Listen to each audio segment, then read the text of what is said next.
All right. Nick Saban, you sat down with him, Ross. He's now media star. Wrote about him after the NFL draft. We'll see. He's been pretty candid, which we like. He's a great explainer. He's got good stories. And obviously, like when Saban's talking, you listen. I think he's going to become a really big deal this year in shaping the conversation and the narrative of how college sports is working. What'd you get from Saban, and what were some of his most memorable bits here? Yeah, it was interesting. Every year at media days, for 10, 15 years, maybe more, Saban sat down with a group of about 10 to 15, usually national, regional reporters before he took the main days at media day, and he did it again, even as a broadcaster, no longer a coach. There were about 10 of us that gathered with him and just discussed mainly his new role, discussed revenue sharing coming in to college athletics, all that stuff. So I think there were some interesting points. One, about his broadcasting role. He said he didn't want to be critical and he didn't want to be controversial, but he wants to be objective. That's his goal. So not critical, not controversial, but objective. And actually on the SEC Network stage with Kalen DeBoer, his replacement, he did say, "I'm not going to be critical of you." He actually said that on air to Kalen DeBoer. So that's interesting. Gives you a window into his broadcasting plans, mentality when he's on the set. See if he can contain himself. Yeah, but he also, correct. Yeah, he also said he takes his broadcasting role as a way to he wants to ask coaches certain questions to let them open up about things they want to talk about, I guess is kind of like how he put it. But he said, and he was very emphatic with us on this, he's still a coach at heart. He doesn't really consider himself a broadcaster. He's still a coach at heart. And then we talked, like I said, we talked about the new model a little bit, the revenue share model. He clearly, as he has said before, he wants a NFL model. Because he wants parity. He wants a salary cap. He wants everybody spending the same, which happens in the NFL.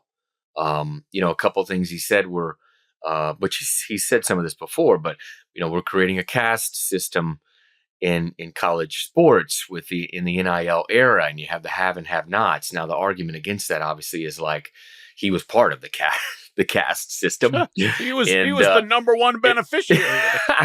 And there's now always been parity. There's never been parity, right? There's never been parity in college football.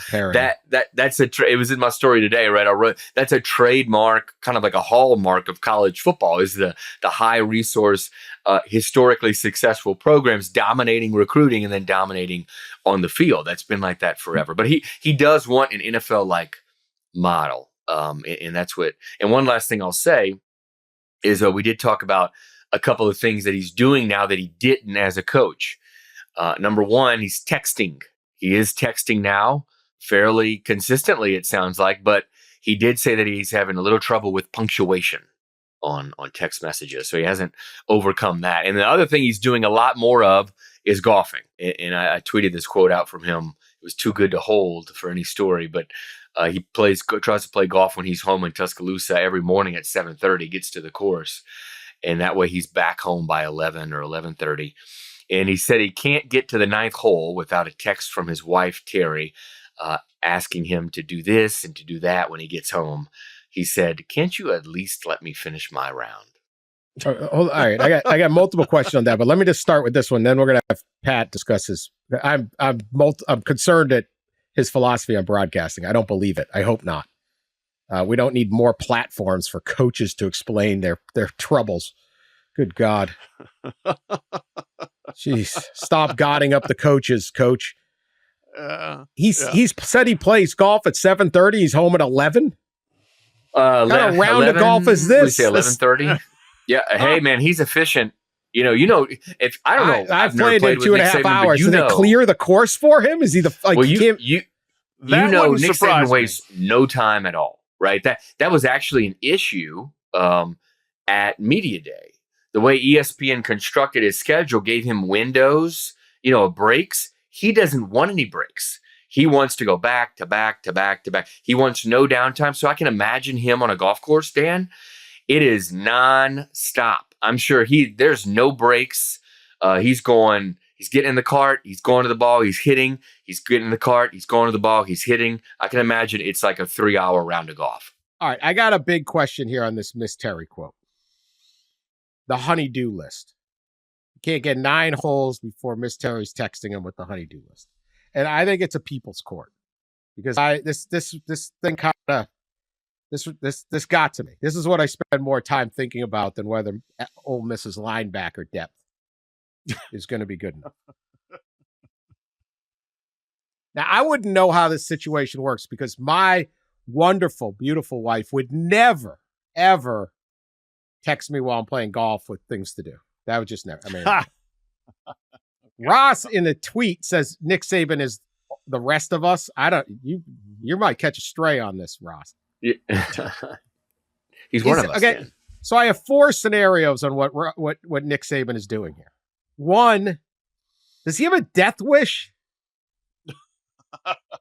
He's calling Miss Terry a kind of a nag. Yeah. Now, this would be dangerous if you said to the other 3 guys you're playing golf with, "Oh my God, I can't believe she keeps texting me. Why doesn't she?" Right? I don't know a lot of wives that want to hear that they were talked about at all in a negative land, even to just the private little group you're with. He said it in front of the media. It's playful, Dan. It's a little playful jabs at each other. They've been together for what, 50 years or something? This is why I have other scenarios, but do not do this if you are newly married. Nick Saban marital advice. I'm not sure this is best practice, best standard operating practice. Maybe he can do it. Possible death wish. 2, is this strategy? Possible death. Does he think if he throws out the playful jab, if you will, or even deals with the buzz saw that would come at him when Miss Terry sees this, and he says, "I'm going to take the hit, but she's going to reform her ways"? Does he think the public humiliation here, the public jab, yes, it will get a over-the-top response. It will not be fun for Nick Saban for a little while, but eventually it wins out the point. Okay? 3, is Miss Terry in on it? Does she know that Nick now has to be the everyman, right? The approachable. He's in media. Media is about popularity. You can't win any games on game day. Can't win. You're going to beat big noon kickoff. How do you win? You don't know, right? So does he have to be the everyman guy? And she says, "Look, I got to catch a stray here. It's for the business. I've sacrificed a great deal for you to be the Alabama coach. Obviously done a lot. This is what I got to take. Playful." Or 4, is this just the act of the most beta husband ever? And Miss Terry actually wants it out there that when she pulls that chain, he comes to heel. Because what to-do list does Nick Saban really have? Does Nick Saban have a lot of chores around the house? He never did any before. I got to mow the lawn. I got to replace the recessed lighting in my basement. These are things that I don't think he does those things. Well, somebody mentioned he didn't do them before because he was too busy. He's not too busy now. That's so right. Miss Terry's sitting there saying, "Look, buddy boy, here's 50 years worth of to-do that you didn't do because you were breaking down film and you were calling linebackers from Pascagoula. So now we're going to even it up. And you're going to do some stuff around the house." And I don't think Miss Terry's one to be trifled with here. So that's why I'm intrigued by this. This is a marital dynamic. So what is it, Pat? Is it the death wish? He's just clueless, and he walked right into it. Did he walk into it on purpose, knowing it would get future behavior would be worth the initial hit? Is this just a ploy by Miss Terry to say, all right, I'll look like a little bit of a nag, but it's going to help the ratings? Or is it beta? Beta Nick? I'm going with B. Because Saban does not, he certainly is strategic. He doesn't walk into something without thinking it through, pros and cons. And I do think, yes, all right, I'm going to put this out there and I'm going to come home and I'm going to take the ass chewing that I'm used to giving out. But I'm going to take the ass chewing. But it may mean that I don't get that text or that phone call on the 9th hole saying, I thought that we were going to, mulch the backyard today, Nick. Where is the mulch? There's no mulch. There's no mulch. There's mulch. There's mulch. Nah. He used to chop wood. He used to chop wood when he was a coach at Michigan State. Tom Izzo told me so. Went over to his house and Nick's in the backyard with an axe chopping wood.